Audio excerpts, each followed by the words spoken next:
2000 কোটি টকাৰ বিনিয়োগেৰে অসমত নিৰ্মাণ হ'ব ফিল্ম সিটি। सभी को नमस्कार, मेरा नाम वीरा रेड्डी है। जीवीआर फिल्म सिटी फाउंडर हूँ।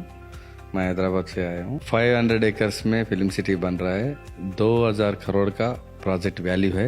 ৰামোজী ফিল্ম সিটিৰ দৰে অসমত 500 একৰ মাটিত নিৰ্মাণ হ'ব এই বিশাল প্ৰজেক্ট। মাননীয় মুখ্যমন্ত্ৰী ডাঙৰীয়াৰ নেতৃত্বত এইটো বস্তু খুব চিন্তা সহকাৰে লৈছে যে অসমীয়া ছবি জগতখনক ইণ্ডাষ্ট্ৰিয়েলাইজেশ্যন কৰিব লাগে। এডভান্টেজ আছাম 2.0 সেই ইণ্ডাষ্ট্ৰিয়েলাইজেশ্যন বা উদ্যোগীকৰণৰ প্ৰথম ষ্টেপ। হায়দৰাবাদৰ জিভিয়াৰে নিৰ্মাণ কৰিব এই ফিল্ম সিটি।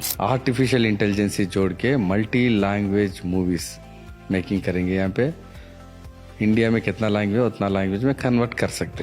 ये इंडिया में फर्स्ट टाइम ला रहे हैं हम लोग। आर्टिफिशियल इंटेलिजेंस बोलते हैं इसको। 5000 মানুহে প্ৰত্যক্ষ বা পৰোক্ষভাৱে লাভ কৰিব কৰ্ম সংস্থাপন। ये रोजगार बहुत मिल जाएगा। 5000 आदमी को यहाँ पे एम्प्लॉयमेंट क्रिएट होता है। बाद में इधर का मूवी ग्लोबल चला जाएगा। हर लैंग्वेज में इधर मूवी बनेगा। ये मूवी पूरा ग्लोबल में चला जाएगा। ये खुद का प्लेटफार्म होगा। जीवीआर OTT होगा, मीडिया चैनल्स होगा, सभी प्लेटफार्म में ये हमारा ये मूवी रिलीज होगा। 24 क्राफ्ट मूवी मेकिंग स्टूडियो होगा, मूवी मेकिंग इंस्टीट्यूट होगा।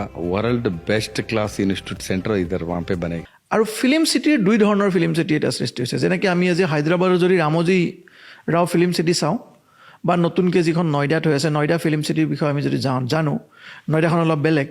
ৰামোজী ফিল্ম চিটিৰ চব ছেটবিলাক বনাই থোৱা আছে। কিন্তু আজিৰ তাৰিখত যেতিয়া কৃত্ৰিম বুদ্ধিমত্তা আহিছে, আৰ্টিফিচিয়েল ইণ্টেলিজেঞ্চ আহিছে, VFX আহিছে, যেনেকৈ আমি আজি পুষ্পা বা বাহুবলী আমি দেখিছোঁ বা হলিউডৰ চিনেমাত দেখিছোঁ, সেই VFXখিনি আজিকালি কাম হয়। গতিকে ইয়াতে অসমত এতিয়া যিখন ফিল্ম চিটি হ'বলৈ ওলাইছে, মই তেখেতৰ লগত কথা পাতিছিলোঁ।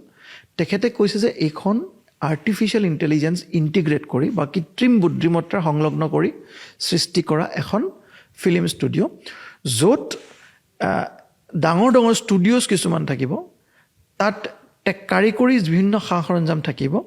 গতিকে এজন অসমীয়া চলচ্চিত্ৰ নিৰ্মাতাই যদি কোনোবা এটা শ্বট এখন জলপ্ৰপাতৰ ওপৰৰ পৰা শ্বুট কৰিব বিচাৰে, তেতিয়াহ'লে সেই জলপ্ৰপাতটোত নগ'লে হ'ব। পিছফালে তেখেতসকলৰ এখন ডাঙৰ স্ক্ৰীণ থাকিব, নাইবা তেনেকুৱা কিবা টেকনিকেল ব্লু স্ক্ৰীণ থাকিব। তাতে বাহিৰত শ্বুট কৰি পেলাই সেইখিনি আমি কম্পিউটাৰাইজ কৰি পেলাই কৰি ল'লে সেই বস্তুটোৰ খৰচটো বহুত কমি যাব, এটা ষ্টুডিঅ'ৰ ভিতৰত হৈ যাব, আৰু দেখিবলৈ একদম একেই হৈ যাব যে ধৰিবই নোৱাৰিব দৰ্শকে যে এইটো কোনোবা জলপ্ৰপাতত শ্বুট কৰা নাই বা কোনোবা বৰফ পৰি থকা ঠাইত শ্বুটিংটো কৰা নাই। এই সংবাদটো আমি পৰিৱেশন কৰিছিলোঁ আজিৰ পৰা প্ৰায় 10 মাহ আগত। অসমত এখন ফিল্ম চিটিৰ এটা সপোন আছিল অসমবাসীৰ। মুখ্যমন্ত্ৰী হিমন্ত বিশ্ব শৰ্মাৰ প্ৰচেষ্টাত এডভান্টেজ আছাম 2.0 জিভিয়াৰ ফিল্মছৰ লগত এখন বুজাবুজিৰ চুক্তি সম্পন্ন হোৱাৰ লগে লগেই সেই সপোনটো প্ৰতিজন চিত্ৰপ্ৰেমীৰ অন্তৰত অংকুৰিত হৈছিল। এয়া আছিলে আশাৰ খবৰ।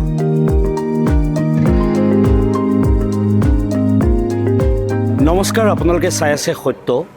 আমি এটা সপোন দেখিছিলোঁ, সেই সপোনটো আছিল এখন ফিল্ম চিটিৰ। এইটো আমি খুব আশা কৰিছিলোঁ। আমি কৈছিলোঁ ফিল্ম চিটি আমাৰ কাৰণে খুব প্ৰয়োজন। তাৰ কাৰণে মাটি লাগিব, প্ৰথম এটা মাটি লাগিব, আৰু সেই মাটি চৰকাৰী বিভাগে কৈছে আমি মাটি আমাৰ আছে, কিন্তু সেইটো প্ৰেক্টিকেলি সেই এফৰ্টটো এটা ষ্টেপটো আগবাঢ়িব লাগিব। সেইটো কাৰণে সেইটো আমি আমাৰ লেমেন, আমি আমাক নিজকে লেমেন বুলি কওঁ, কিন্তু গোটেই কামটো চৰকাৰে এটা স্কিমৰ কথা ভাবিলে, এটা যে পাব্লিচিটি কৰিলে, সেইটো কাৰণে এটা ষ্টেপ তেওঁলোকে ইতিমধ্যে ল'ব লাগিছিলে, দেৰি হৈ গৈছে। অতি সোনকালে সেইটো লোৱাটো দৰকাৰ। যেতিয়া ওপৰজনে যেতিয়া তাগিদা দিব, একেদিনাই সেইবোৰ ফাইল মুভ কৰিব মোৰ মনে ধৰিছে যে তেখেতে যদি এবাৰ কৈ দিয়ে তেতিয়া প্ৰত্যেকৰ হৈ যাব, এই কামখিনি আগবাঢ়িব এইজন মুখ্যমন্ত্ৰীৰ দিনতে বুলি মোৰ আশা। পিছে সেই সপোনটো এতিয়া মৰহি যোৱাৰ উপক্ৰম হৈছে, কিয়নো MOU স্বাক্ষৰিত হোৱাৰ পিছত আজিলৈকে মাটি আবণ্টনৰ কামখিনি সম্পূৰ্ণ হৈ উঠা নাই। মুখ্যমন্ত্ৰী হিমন্ত বিশ্ব শৰ্মাই অসমৰ বাবে যি এখন ফিল্ম চিটিৰ বাট নিৰ্মাণ কৰিছিল, সেই বাটত এতিয়া হেঙাৰ হৈ থিয় দিছে কোন? আমি আশা কৰোঁ অসমীয়া ছবিয়ে সৰ্বভাৰতীয় ছবিৰ সৈতে কান্ধত কান্ধ থৈ থিয় হওক, অসমীয়া ছবিয়ে আন্তঃৰাষ্ট্ৰীয় প্ৰেক্ষাপটত জিলিকি উঠক আৰু অসমীয়া ছবি উদ্যোগ সবলভাৱে প্ৰতিষ্ঠিত হওক। আমাৰ ইয়াত জ্যোতিচিত্ৰবনত ফিল্ম চিটিৰ যিটো সপোন আছিলে, ময়ো তেতিয়া মেম্বাৰ আছিলোঁ, প্ৰত্যেকবাৰে হ'ব একোটাহঁত কথা হয়, কিন্তু প্ৰব্লেমটো ক'ত হয়, যেতিয়া এখন সৰু একটা অকণমানি পাহাৰ দুটাত যেতিয়া আপুনি এখন চাহ বাগান কৰাৰ সপোন দেখে, যেতিয়া আপুনি এটা নামঘৰৰ ঠাইত নামঘৰৰ প্ৰতিচ্ছবি নিজিলিকা তেনেকুৱা ধৰণৰ আৰ্কিটেকচাৰৰ এটা নামঘৰ নিৰ্মাণ কৰে, আৰু যেতিয়া আপুনি এখন মিনি ৰেল আপুনি তাত দিব খোজে, ৰেলৱে বিভাগে আল্টিমেটলি নিদিলে বোধ কৰোঁ, গতিকে সেই অকণমান জেগাত সেই অকণমান পৰিসৰত ইমান ডাঙৰ সপোন দেখা, প্ৰথমে সপোনটো দেখাই ভুল আছিল মোৰ হিচাপত।